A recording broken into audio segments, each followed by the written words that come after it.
Assalamualaikum dear friends, welcome to our YouTube channel CD engineering academy. So dear friends, आज की इस video में हम बेयरिंग स्ट्रेस का टॉपिक शुरू करेंगे और इसकी थ्योरी पढ़ेंगे। फिर नेक्स्ट वीडियोस में हम इसकी एक्सरसाइज प्रॉब्लम सॉल्व करेंगे।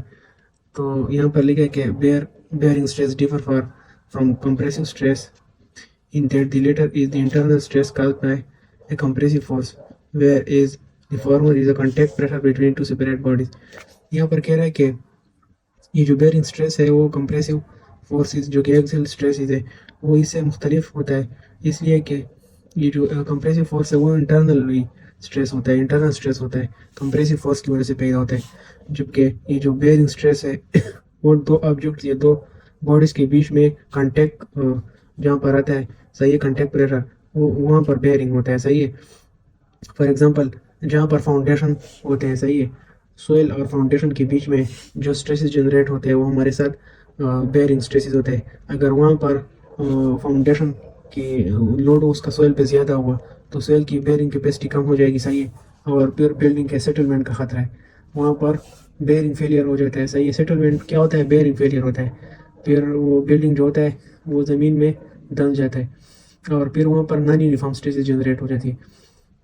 अच्छा, दूसरी बात ये कि जो बेयरिंग स्ट्रेस है वो हमारे साथ नॉर्मल स्ट्रेसेस के केस में आता है, सही है, ये नॉर्मल स्ट्रेस होता है।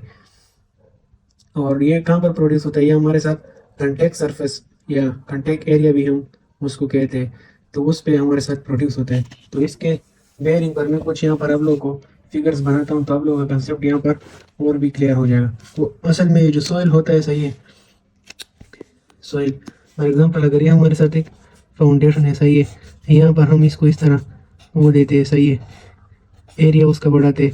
ये इसलिए बढ़ाते हैं ताकि हमारे पास यहाँ पर ये सॉइल के साथ इसकी एरिया बढ़ जाए और यहाँ पर हमारे साथ बेयरिंग स्ट्रेसेस जो है वो हमारे साथ डिक्रीज हो जाए, सही है। जो बेयरिंग स्ट्रेसेस डिक्रीज हो जाती है तो फिर यहाँ पर हमारे साथ असल में इस तरह होता है कि कंटेक्ट एरिया ज़्यादा हो जाता है तो बेयरिंग स्ट्रेसेस आपस में डिक्रीज हो जाती है, क्योंकि बेयरिंग स्ट्रेसेस हमारे साथ किस चीज़ के बराबर है? वो भी फोर्स डिवाइड बाय एरिया है। अगर हम ये कंटेक्ट एरिया बढ़ा देंगे, सही है, तो बेयरिंग स्ट्रेसेस डिक्रीज हो जाएंगे। तो जितने यहाँ पर फाउंडेशन और सोयल के बीच में ये बेयरिंग स्ट्रेसेस कम होंगे तो यहाँ पर सेटलमेंट का ख़तरा कम होगा। और दूसरी बात यह है कि बेयरिंग स्ट्रेस हमारे साथ, फॉर एग्जांपल, मैं आप लोगों को एक दूसरा एग्जांपल देता हूँ कि बेयरिंग स्ट्रेस कहाँ पे होता है। अगर हम यहाँ पर इस तरह का एक वो बनाए कि यहाँ पर मैं कहता हूँ कि यहाँ पर एक बोल्ट है, सही है, वो इस तरह के एक शेप को इसने जोड़ के रखा हुआ है, ये थोड़ा मैं, सही है, अगर इस तरह इसको इसने जोड़ के रखा हुआ है, सही है, और इसके बीच में भी एक एक मैं वो बनाता हूँ, सही है, इस तरह। तो अगर मैं यहाँ पर इस तरह फोर्स लगाता हूँ, ठीक है, और यहाँ पर इस तरह फोर्स लगाता हूँ, और यहाँ पर मैं आप लोग को शो करूँ कि बेयरिंग स्ट्रेसेस कहाँ पे होंगे। तो डियर स्टूडेंट्स, बेयरिंग स्ट्रेसेस इस बोल्ट और इस प्लेट्स के यहाँ पर जो कंटेक्ट एरिया होता है वहाँ पर होते हैं, सही है। फॉर एग्जाम्पल, अगर मैं यहाँ पर ये बोल्ट अलग से शो करूँ, देखो यहाँ पर, सही है, तो हमारे साथ यहाँ पर ये जो कंटेक्ट एरिया है, यहाँ पर ये वाला, यहाँ पर हमारे साथ बेयरिंग स्ट्रेसेस इस तरह होंगे, सही है। फिर उसके बाद इस प्लेट का यहाँ पर जो कांटेक्ट एरिया होगा या यहाँ पर भी हम ले सकते हैं, ये इस तरह, सही है, बेयरिंग स्ट्रेसेस जनरेट होंगे। फिर उसके बाद यहाँ पर इस प्लेट के साथ हमारे साथ ये बेयरिंग स्ट्रेसेस होंगे, क्योंकि यहाँ पर कांटेक्ट एरिया रहे तो इसमें हमारे साथ बेयरिंग स्ट्रेसेस जनरेट होंगे। दूसरा केस अगर मैं आप लोगों को प्लेट्स का दे दूँ, सही है, फॉर एग्जांपल हमारे साथ इस तरह है कि मैं यहाँ पर एक प्लेट बनाता हूँ, फुट के ज़रिए अगर बनाऊँ तो बहुत ही क्लियर आएगा, सही है।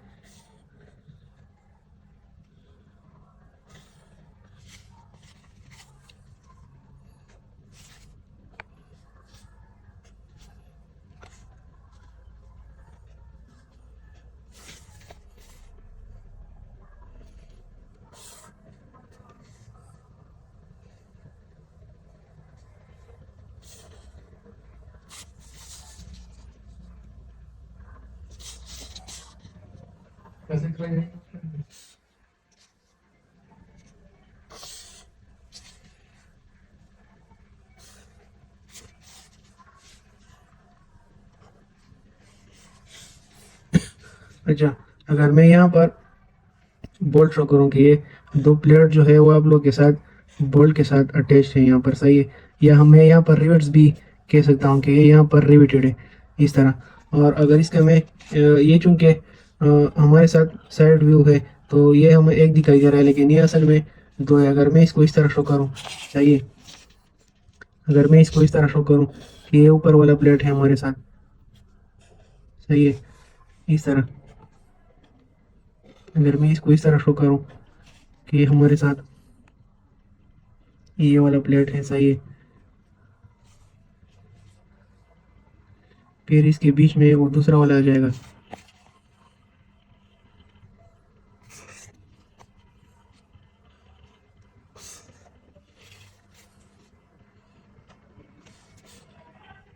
अच्छा, उसके बाद फिर मैं नीचे वाला प्लेट जो है वो ड्रा कर लेता हूँ, वो भी ऊपर जैसा होगा। तो बेयरिंग स्ट्रेसेस में आप लोगों को यहाँ पर विजुअलाइज करूँगा कि किस तरह होते हैं, सही है। ये भी इसी तरह होगा ये प्लेट। तो हमारे साथ असल में यहाँ पर जो था इस तरह हमारे साथ दो यहाँ पर रिवेट थे, सही है। और अगर मैं कहूँ कि मैं इसको इस तरह एक क्रॉस सेक्शन में काटता हूँ, सही है, ताकि मैं आप लोगों को दूसरे उसमें दिखा सकूँ। एक मैं इस तरह काटता हूँ, फिर मैं किस तरह इसको काटता हूँ, फिर मैं इसको इस तरह काटता हूँ, सही है, ताकि आप लोग को ये दिखाई दे। इस तरह मैं इसको क्रॉस सेक्शन लगाता हूँ, फिर इसको इस तरह क्रॉस सेक्शन लगाता हूँ, तो ये आप लोगों को कुछ इस तरह दिखाई देगा,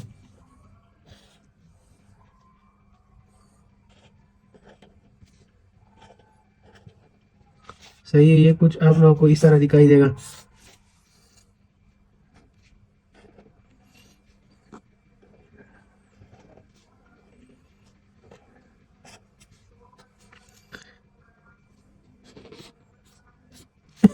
ये हमारे साथ वो रिवेट वाला एरिया है, सही है। यहाँ पर हमारे साथ रिवेट है, सही है।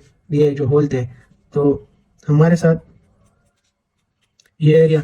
अब हम इसमें बेयरिंग किस तरह लेंगे, देखो डियर स्टूडेंट्स, अगर मैं इसको इस तरह ड्रा करूँ, इस एरिया को अगर मैं इस तरह ड्रा करूँ, फॉर एग्जांपल यहाँ पर मैं आप लोग को शो करता हूँ। इन फोर्सेस को एनालाइज करने के लिए अगर मैं इसको टॉप व्यू इधर ड्रा करूँ, सही है, और मैं कहता हूँ कि यहाँ पर जो स्ट्रेसेस होंगे वो चारों तरफ इधर हर तरफ से होंगे, सही है, रिवेट पर इस तरह ये भी होगा। ये रेडियल स्ट्रेसेस है, सही है, इस तरह, क्योंकि ये प्लेट है, सही है। अगर प्लेट के इस साइड से फोर्स लगेगा तो यहाँ पर बेयर स्ट्रेसेस जनरेट होंगे, सही है, क्योंकि स्ट्रेसेस तो फोर्स के रिएक्शन में बनते हैं। और इसी तरह अगर मैं इसको फिर विजुअलाइज करूँ एक बॉल को, सही है, इसके अंदर फिर जाऊँ, इस तरह अगर हो, ठीक है, तो इस पर इस तरह फोर्स आएगा, इस तरह फोर्स आएगा, इस तरह फोर्स आएगा, और यहाँ से फोर्स आएगा। ये जो होते हैं ये रेडियल डायरेक्शन में होते हैं, सही है, रेडियल डायरेक्शन, ये रेडियल डायरेक्शन में स्ट्रेसेस होते हैं।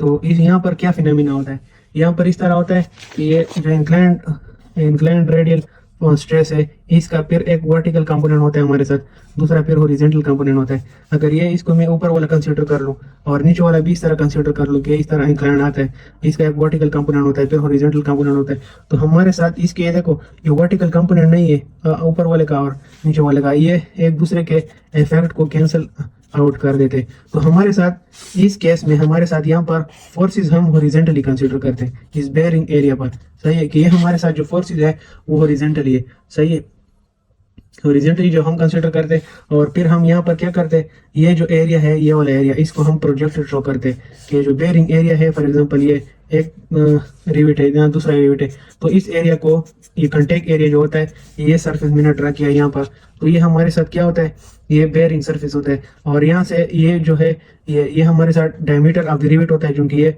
जो है ये डायमीटर ऑफ द रिवेट है। और उसके बाद यहाँ पर ये जो हॉरिजॉन्टल होता है ये थिकनेस ऑफ द प्लेट होता है, सही है, ये टी होता है। असल में हम यहाँ पर क्या कर रहे हैं, देखो हमें बेयरिंग के केस में हमें कंटेक्ट एरिया ये वाला चाहिए, सही है, ये वाला। तो देखो जब ये वाला एरिया हमें चाहिए तो हमें ये, फॉर एग्जांपल अगर मैं इस तरह ड्रा करूँ, ये तो हमारे साथ गोल है ना, ये डायमीटर हो गया, सही है, ये डायमीटर हो गया, फिर उसके साथ ये थिकनेस भी हो गया, ये थिकनेस है, तो डायमीटर इंटू थिकनेस हमारे साथ ये बेयरिंग एरिया होता है। तो इसका मतलब ये कि अगर मैं बेयरिंग स्ट्रेस का फार्मूला लिखना चाहूँ, बेयरिंग स्ट्रेस भी हम नॉर्मल स्ट्रेस तरह शो करते हैं, लेकिन इसके साथ बेयरिंग लिखते हैं क्योंकि ये भी यहाँ पर भी नॉर्मल फोर्स क्यों, क्योंकि ये भी रेजिस्टिंग एरिया के परपेंडिकुलर लग रहा है, ये नॉर्मल इसलिए। तो यहाँ पर हम क्या करते हैं, bearing is equal to force divided by area, और इस केस में हम एरिया क्या लेते हैं, इस केस में हम एरिया लेते हैं डी टी, सही है। इस केस में जो एरिया होता है वो हमारे साथ ये होता है। अब देखो शेयर के केस में हमारे साथ जब इस तरह एरिया आता था तो उसके साथ हम पाई भी लिख देते, शेयर के केस में हम ये पूरा एरिया लेते थे, लेकिन यहाँ पर हम ये प्रोजेक्टेड एरिया लेंगे, सही है। ये हमारे साथ ये एरिया आएगा, ये प्रोजेक्टेड, तो ये diameter multiply diameter of the pin या डायमीटर ऑफ द रिवेट या bolt into thickness of the plate. तो ये हमारे पास बेयरिंग के केस का फार्मूला है, और इंशाल्लाह इस पे हम आगे मजीद प्रॉब्लम सॉल्व करेंगे।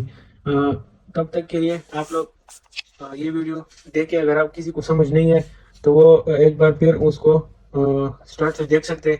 मैंने बहुत अच्छी तरीके से कोशिश की कि आप लोगों को समझाऊं और फिगर्स भी बनाए। फिर भी अगर आप लोगों को किसी चीज़ की समझ नहीं आई तो आप लोग कमेंट में बोल सकते हैं, फिर मैं नेक्स्ट वीडियो में कवर करने की कोशिश करूंगा इंशाल्लाह। फिर मिलते हैं इसके प्रॉब्लम्स के साथ। वीडियो को लाइक कीजिए, अपने दोस्तों के साथ शेयर करें। तब तक के लिए इतना ही, खुदा हाफिज़।